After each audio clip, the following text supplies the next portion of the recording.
your presence here is the reason why we put this together. Without you, the knowledge will just sit inside of me and die, or sit inside of us and die. So I hope that curiosity and desire is what brought you guys here today. And I promise you, you will leave here with an information that will help you help others. That was why we timed this seminar, Leadership, Living a Life of Impact. You cannot exist. You can't claim that you exist without impacting others. In fact, you will be a disgrace to go through life without impacting anybody. So I'm going to use on the topic of think. You know, Louis Latimer is one of the inventors. He invented, Thomas Edison invented light, obviously, but he's the one that, he's an African American, he's the one that made the light last longer. In other words, he developed the filament to make the light last longer. And it has something to do with his thought process. In other words, if he didn't act on what he thought about, we wouldn't have been staying here enjoying this light. So there is a powerful connection between think and action. I call it the foundation of self-awareness and engagement, because the way you think is the way you engage, and is the way you are aware of your environment. But the most important challenge that I'm throwing to all of you tonight is to ask yourself, are you engaged? Are you self-aware? Do you know who you are? Or are you just existing? Because I made a conscious effort that I will not exit this life without impacting a soul. And if I live here tonight and one person is changed, I think I have accomplished that. This is my overview for the night. We're going to talk about how thoughts translate into actions. And we'll talk about the gender differences on how people think. And of course, we'll talk about the 3 practical ways to challenge our thinking. And again, I've already mentioned it, the only person who has the most to do with what happens to you in life is you. What does that mean? Dr. Ben Carson, he conducted about 17,000 surgeries before he retired at the age of 61. And this is somebody that his teachers, his students, wrote him off, that he's worthless. But somehow he gathered himself and saved 17,000 lives. I'm talking about brain surgery. So first of all, we are an institution of our own, but unfortunately we don't exercise it, we don't apply it. We just go through life without existing or without impacting anybody. There's a book called You Are the Placebo. It just came out in April. Very powerful book to read. The book basically said you are it. Whatever you are looking for, if you're sick, literally he's saying you can think your way out of it. But for you to get there, you have to connect with yourself. You have to engage with yourself. It's not something that you just wake up and say, okay, I'm going to heal myself. No, it requires some exercise. So Dr. Joe Dispenza, he's the one that said that our beliefs are connected to our feelings. So the way you feel determines what kind of beliefs you have. I should say your belief is what controls your feeling. If you're a Christian, for example, you see life through that channel. If you're a Muslim, you see life through that channel. So your conversation will revolve around your beliefs. I would like to share a very short, important message about cops, experience that I had. I was pulled over one time a couple years ago, and it was 3 a.m. in the morning, and we were driving on a freeway, I-17 South. And when they pulled us over, he asked me a question that will irritate everybody. The question is, where are you from? So being a black man, obviously, I took offense. Are you asking me my immigration background, or are you asking me what? So the way I salvaged the question was silence. Basically, I kept quiet, and he was looking at me, and I was looking at him. So eventually, he got the message. So he asked me, where are you coming from? All I'm saying is, if I didn't pause for a minute, that night would have been a history. It would have become violent, and I could easily be shot. And guess what? Nothing will ever happen to it. I mean, it will just go like that. So all I'm saying is this: there is a connection between what you think and how you act. It's very powerful. Action is the interpreter of thoughts. I just said that. So if I want to know who you are, I'll just measure what you do. It's that simple. I don't have to live with you. I'll just watch what you do. It will tell me what goes on in your head. And to take it one step further, study shows that an average human being processes about 12 to 60,000 thoughts on a daily basis. And interestingly enough, 80% of them are negative. And 95% of that 80% are repetitive thoughts. So when we walk around thinking about negative stuff, it takes over our life. It controls what we do. And we wonder why life is so violent these days. It's because of this. If you can challenge yourself in that 20% of positive, as opposed to this 80% of negative, I wonder what that 20% is.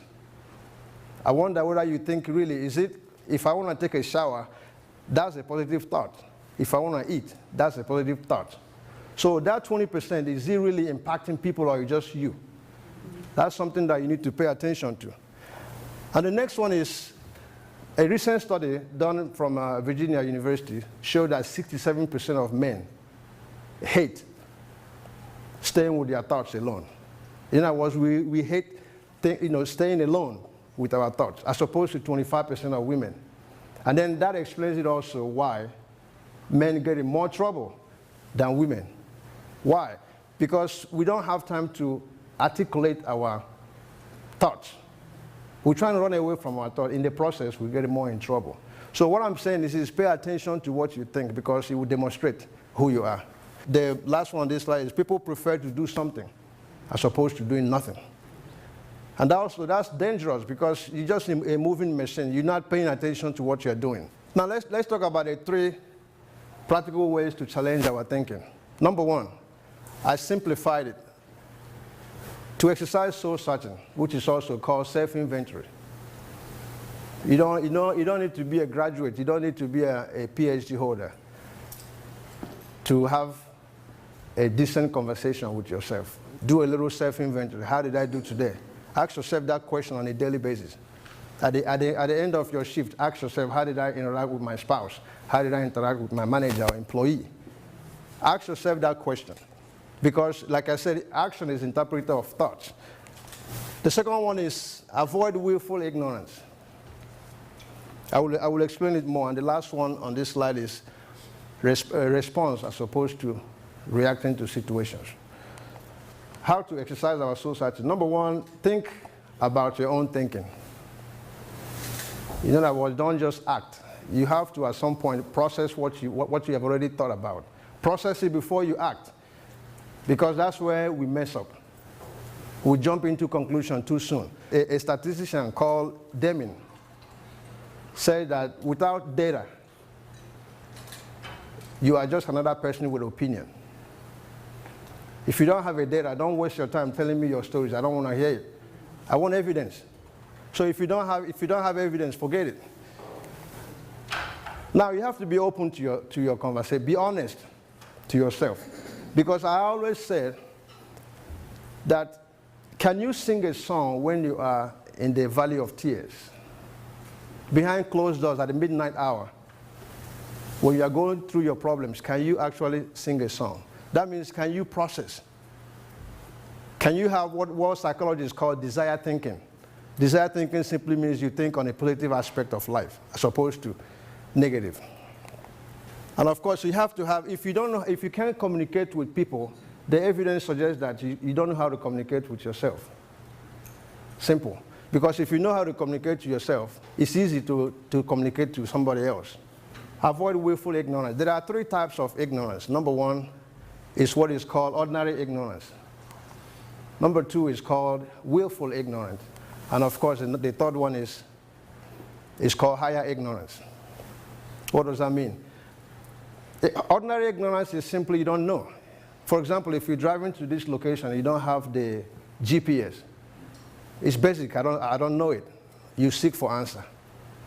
But willful ignorance is the one that we have to avoid, because it suggests that we know, but we chose not to act on it. And that's dangerous. That's why if you trace it, I suspect that it has a lot to do with high divorce rate. Because you confront your spouse knowing fully well that what you're going to do might irritate the person. You still go ahead and do it anyway. The same thing with employee and employer, relationship. When you know what your employer wants, your manager, you have to communicate. You have to act on it. Don't act willfully or stupidity, because that's why we have so much problem in life. The third one is higher ignorance. Higher ignorance is simple. No matter how much you know, you will never know it all. And the higher ignorance is supposed to humble you, that you know. The moment you start thinking that you know it all, you are a disgrace to yourself, as far as I'm concerned. Dr. Feinstein wrote a book called Ignorance, How It Drives Science. What does that mean? Ignorance is what drives scientists to go to lab to find out answers for questions, not knowledge. They don't go to lab to find out what they already know. They go in there to find out what they don't know. And in the process of looking, you find other things. And he also said that knowledge is a big subject, but ignorance is a bigger one. Because ignorance is what makes you do stuff extraordinarily if you can channel it right. That's if you can channel it right. Of course, if you use that higher ignorance. I read that during my research, I found that Viagra was actually originally intended for heart disease. Okay, but while they were researching it, they found out that it was doing something else. It was stimulating men, basically. So that ignorance led them to do that research. As a result, they found out something. Then Dr. Feinstein said that ignorance is like a black cat in a dark room. You are looking for a black cat in a dark room. In the process of looking, you're going to run into stuff. You will start touching stuff around you. That's research. And then you're coming out with a result. It might not be the result you have in mind, but you come out with a result. Now let's talk about response versus reaction. Actually, responding requires constructive thinking. That's why we have what they call first responders. When they call 911 and they show up at your house, that's first responders. They know what to do, when to do it. So reacting means you didn't process it right. You just jump into conclusion. And then, of course, you always wreck yourself. And the third one is don't just react. Choose your own response. Because reacting, again, requires minimum processing as opposed to responding. I've already mentioned this. Dr. Karl Hammerschlag, he lives here. He lives in a PV, Paradise Valley. If I can paraphrase it, basically he said, the way you see things might not be the way they are. You're just seeing it through the lens of your beliefs. If you're a Christian, you process information through that lens. If you're a Muslim, you process it through that lens. So is it possible that what you know might not be the only way? It's just a figment of your imagination, or it's just what you have exposed yourself to. So leave yourself open to learn, as opposed to subjecting yourself to your own word of dogma. That's why Supreme Justice Sonia Sotomayor, she said, you are not allowed to disagree until you understand. So people jump into conclusion without even understanding what they are arguing. These are people that I know that have practiced what I'm sharing tonight, thinking. None of them here had a good life. They went through mess, especially Dr. Toni Morrison. One of the professors, Dr. Lester, mentioned it one time. He said that, Dr. Morrison said that failure is data. When you fail on something, it's basically an information. It's a raw data in front of you. It depends on what you use it for. Of course, we know Dr. Maya Angelou. I'm going to play a short video where basically she reiterated what I just said.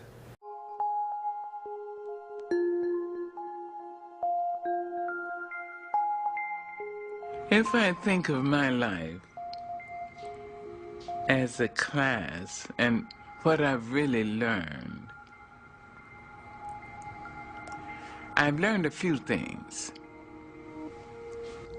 First, I'm aware that I'm a child of God. It's such an amazing understanding to think that the it, which made fleas and mountains and rivers and stars, made me. What I prayed for is humility, to know that there's something greater than I. Then I have to know that the brute, the bigot, and the batterer are all children of God, whether they know it or not. And I'm supposed to treat them accordingly. And it's hard, and I blow it all the time. Mongrel class of people.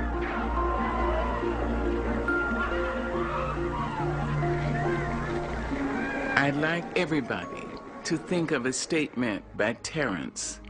The statement is, I am a human being. Nothing human can be alien to me. If you can internalize the least portion of that, you will never be able to say of an act, a criminal act, or I couldn't do that. No matter how heinous the crime, if a human being did it, you have to say, I have in me all the components that are in her or in him. I intend to use my energies constructively as opposed to destructively.